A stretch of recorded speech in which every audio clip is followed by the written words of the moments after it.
दोस्तों, आज मैं आप लोग को एक ऐसी घटना से परिचित कराने जा रहा हूं, जिसे पढ़कर आप सबकी आंखें नम हो जाएगी।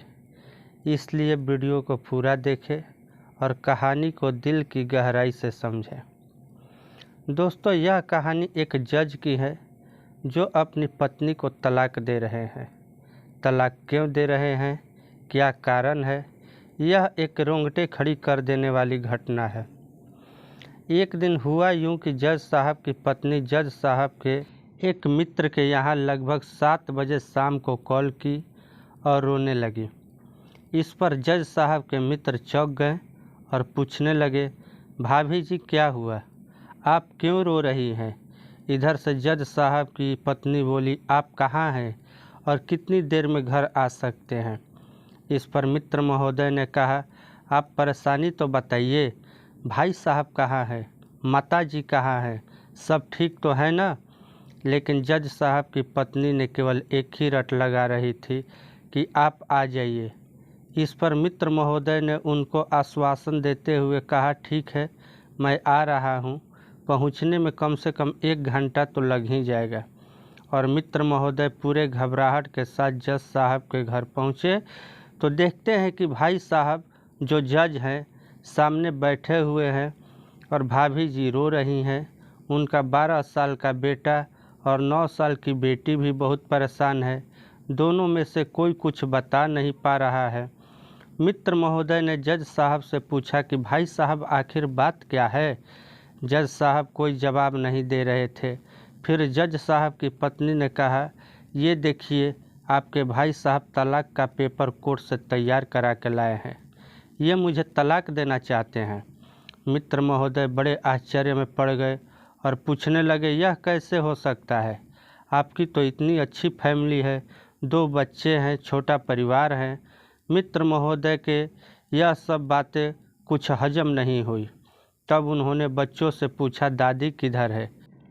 तब बच्चों ने बताया कि पापा उन्हें 3 दिन पहले वृद्धाश्रम में छोड़ दिए हैं।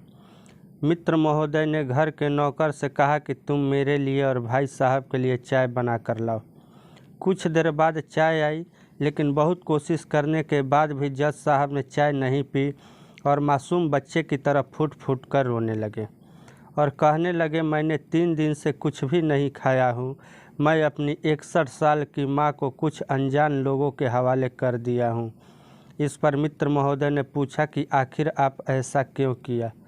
तो जज साहब ने सिसकते हुए कहने लगे कि पिछले 1 साल से मेरे घर में मेरी माँ के लिए इतनी मुसीबतें हो रही थी कि मेरी पत्नी ने कसम खा ली कि मैं माँ जी का ध्यान नहीं रख सकती।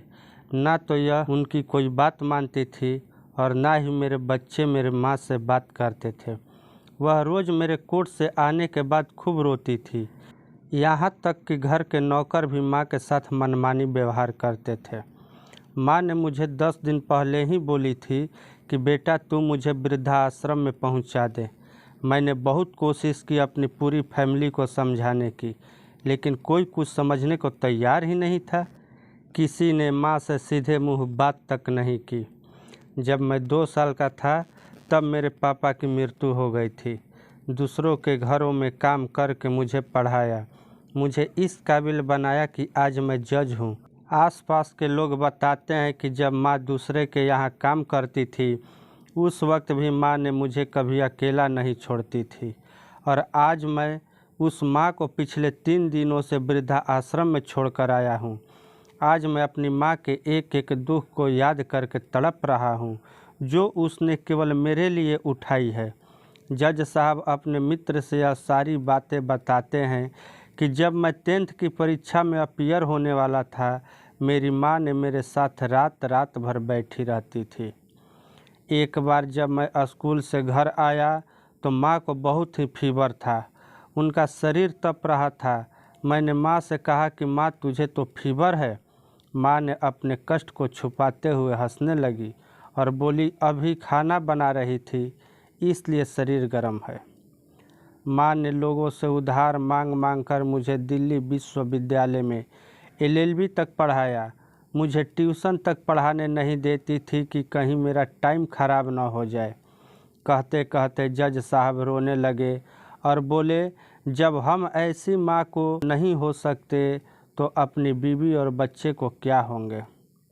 हम जिस माँ के शरीर के टुकड़े हैं उस माँ को हम ऐसे लोगों के हवाले कर आए हैं जो उनकी आदत, उनकी बीमारी, उनके बारे में कुछ जानते भी नहीं है। जब हम ऐसी माँ के लिए कुछ नहीं कर सकता हूँ तो मैं किसी और के लिए भला क्या कर सकता हूँ। अगर मेरे घर के लोगों को अपनी आज़ादी इतनी ही प्यारी है और मेरी माँ इन सब को बोझ लग रही है तो मैं पूरी आज़ादी देना चाहता हूँ। जब मैं बिना बाप के पल गया तो ये बच्चे भी बिना बाप के पल जाएंगे।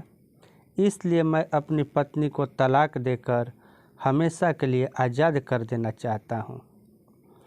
मैं अपनी सारी संपत्ति इन लोगों के हवाले करके मैं भी वृद्धा आश्रम में अपनी माँ के साथ रहूँगा। कम से कम वहाँ तो मेरी माँ मेरे साथ रह पाएगी। वहाँ तो मैं अपनी माँ का ख्याल रख सकूँगा। और मेरी माँ जब मेरे लिए इतना सब कुछ करने के बाद भी आश्रम में रहने के लिए मजबूर है तो क्या पता मेरे भी इतना करने के बाद आखिर एक दिन वृद्धा आश्रम में जाना ही पड़ेगा। तो क्यों न मैं आज से ही अपनी माँ के साथ रहने लगे, जिससे मेरी आदत भी बन जाएगी और माँ की तरह वृद्ध होने पर तकलीफ़ भी नहीं होगी। जज साहब जितना बोलते थे उससे भी ज़्यादा वह रो रहे थे। बात करते करते रात के लगभग 12:30 हो गए। मित्र महोदय ने जज साहब की पत्नी की ओर देखे तो उनके चेहरे पर स्पष्ट दिखाई दे रहा था कि वह पश्चाताप की अग्नि में जल रही है। उनको इस बात का एहसास हो गया कि हम जो भी किए हैं वह सब गलत है। तब मित्र महोदय ने ड्राइवर से कहा, तुम अभी गाड़ी निकालो और वृद्धा आश्रम की ओर ले चलो, हम सभी माँ जी को लाने चलेंगे।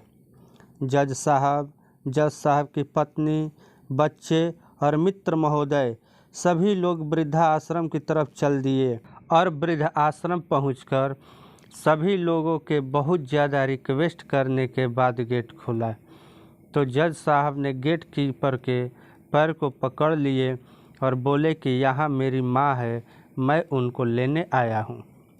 चौकीदार ने कहा, यह क्या कर रहे हो साहब। तब जज साहब ने कहा कि भाई मैं एक जज हूँ, तुम मेरी माँ से मुझे मिला दो, मैं उनको ले जाने के लिए आया हूँ। उस पर चौकीदार ने कहा कि साहब आप कैसे जज हैं जो सारे सबूत आपके सामने है, फिर भी आप अपनी माँ के साथ न्याय नहीं कर पाए तो आप और लोगों के साथ कैसे न्याय करते होंगे। इतना कहकर चौकीदार सभी लोगों को वहीं पर रोककर अंदर चला गया। अंदर से एक महिला उसके साथ आई जो वहाँ की वार्डन थी और आते ही उसने बहुत ही कड़वी शब्द में उन लोगों से बोली कि रात के 2 बजे आप लोग इनको ले जा रहे हैं और ले जाकर कहीं मार दे तो मैं अपने ईश्वर को क्या जवाब दूंगी। इस बात पर सभी लोगों को मानो जैसे सांप सूंघ गया है। अब किसी के पास कोई जवाब नहीं था। तब मित्र महोदय ने कहा कि सिस्टर आप विश्वास कीजिए, यह लोग बहुत बड़े पश्चाताप की अग्नि में जल रहे हैं, ऐसा कुछ नहीं होगा, आप मेरा विश्वास कीजिए। बहुत हाथ पैर जोड़ने के बाद अंत में किसी तरह माँ जी के कमरे में ले गए। कमरे में जो दृश्य था उस स्थिति को मैं बता नहीं सकता हूँ। माँ जी के पास केवल एक फ़ोटो थी जिसमें पूरे फैमिली है और वह भी माँ जी के बगल में इस तरह से रखा गया है जैसे माँ जी किसी बच्चे को सुला रखी है। मित्र महोदय ने कहा कि माँ जी हम सब आपको लेने आए हैं। इस पर माँ जी पूरे फैमिली को पकड़कर रोने लगी और सारी उनकी फैमिली एक दूसरे को पकड़कर रोने लगे। आसपास के कमरे में और भी जो बुजुर्ग थे, शोरगुल होने की वजह से यह सभी लोग जागकर कमरे से बाहर आ गए। उन सब की आंखें भी नम हो गई। कुछ समय के बाद वहां से चलने की पूरी तैयारी हुई। पूरे आश्रम के लोग बाहर तक आए। यह सभी लोग इस आशा में देख रहे थे कि शायद उनको भी कोई लेने आए। पूरे रास्ते जज साहब की पत्नी और बच्चे तो शांत रहे, लेकिन जज साहब और माताजी एक दूसरे के भावनाओं को अपने पुराने रिश्तों पर बैठा रहे थे। घर आते आते रात के करीब 3:45 हो गया। जज साहब की पत्नी को एहसास हो गया कि अपनी खुशी की चाबी कहाँ है, ये समझ गई। मित्र महोदय भी अपने घर के लिए चल दिए, लेकिन रास्ते भर सारी बातें और सारा दृश्य उनके दिमाग में चलता रहा। दोस्तों, माँ तो केवल माँ है, उनको मरने से पहले कभी न मारे। दोस्तों, माँ तो हमारी ताकत होती है, उसे कभी बेसहारा ना होने देना। अगर वह कमज़ोर हो गई तो समझ लो हमारी संस्कृति की रीढ़ भी कमज़ोर हो जाएगी, और बिना रीढ़ के समाज नहीं होता है, यह बात किसी से भी छुपा नहीं है। दोस्तों, चाहे कुछ भी हो जाए, लेकिन अपनी जननी को बेसहारा बेघर कभी मत होने देना। अगर माँ की आंखों से आंसू गिर गया तो यकीन मानो यह कर्ज कई जन्मों तक बना रहेगा। यकीनन तुम्हारे पास सब कुछ होगा, पर सुकून कभी नहीं होगा। सुकून तो सिर्फ माँ के आंचल में ही होता है, उसे कभी भी बिखरने मत देना। दोस्तों, अगर आपके आसपास परिचित परिवार में ऐसी कोई समस्या है तो इस कहानी को ज़रूर बताएं।